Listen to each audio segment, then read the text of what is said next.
মধ্যপ্রাচ্যে চলমান উত্তেজনার কেন্দ্রে থাকা ইরানের পাশে এবার প্রকাশ্যে ও জোরালোভাবে অবস্থান নিয়েছে তাদের অন্যতম মিত্র চীন।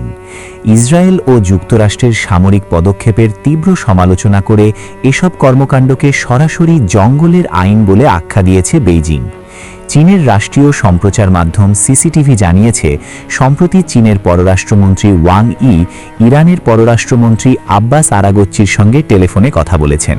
এ সময় ওয়াং ই ইরানকে আশ্বস্ত করে বলেন, দেশটির সার্বভৌমত্ব, নিরাপত্তা, আঞ্চলিক অখণ্ডতা ও জাতীয় মর্যাদা রক্ষায় চীন তাদের পাশে দৃঢ়ভাবে অবস্থান করবে।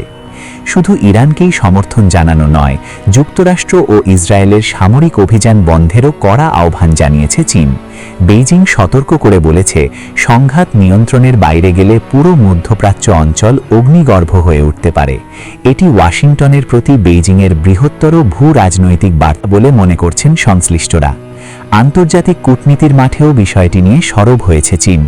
ওমানের পররাষ্ট্রমন্ত্রী বদর আল বুসাইদির সঙ্গে আলাপকালে ওয়াং ই অভিযোগ করেন, জাতিসংঘ সনদের নীতি লঙ্ঘন করে ইরানের বিরুদ্ধে যুদ্ধ উস্কে দেওয়া হচ্ছে। বিষয়টি এখন আর কেবল আঞ্চলিক গণ্ডিতে সীমাবদ্ধ নেই, বরং আন্তর্জাতিক আইন ও ব্যবস্থার জন্যই এটি একটি বড় প্রশ্ন হয়ে দাঁড়িয়েছে। প্রয়োজনে জাতিসংঘ নিরাপত্তা পরিষদের মঞ্চ ব্যবহার করে চীন এই ইস্যুতে সক্রিয় ভূমিকা পালন করবে বলেও ইঙ্গিত দেওয়া হয়েছে। এছাড়া ফ্রান্সের পররাষ্ট্রমন্ত্রী জ্যাঁ নোয়েল বারোর সঙ্গে ফোনালাপে চীনের পররাষ্ট্রমন্ত্রী সতর্ক করে বলেন, বিশ্ব যেন পুনরায় শক্তির রাজনীতিতে ফিরে যাচ্ছে। শক্তিশালী দেশগুলো যদি সামরিক ক্ষমতার জোরে নিজেদের সিদ্ধান্ত চাপিয়ে দেয়, তবে আন্তর্জাতিক ব্যবস্থার ভিত্তি নড়বড়ে হয়ে যাবে। ইরানের পারমাণবিক ইস্যু নিয়েও নিজেদের অবস্থান স্পষ্ট করেছে বেইজিং। ওয়াং ই জানান, এই সংকটের কোনো স্থায়ী সমাধান সামরিক পথে সম্ভব নয়, আলোচনার টেবিলেই এর সমাধান খুঁজতে হবে। এর মাধ্যমে চীন নিজেদের কেবল ইরানের সমর্থক হিসেবেই নয়, বরং সম্ভাব্য মধ্যস্থকারী হিসেবেও বিশ্বমঞ্চে তুলে ধরছে।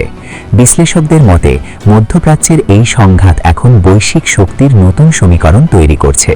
একদিকে যুক্তরাষ্ট্র ও ইসরায়েলের সামরিক জোট, অন্যদিকে ইরানের ওপর চীনের এই শক্তিশালী কূটনৈতিক ছায়া বিশ্ব রাজনীতিতে স্পষ্টতই এক নতুন মেরুকরণের সূচনা করছে।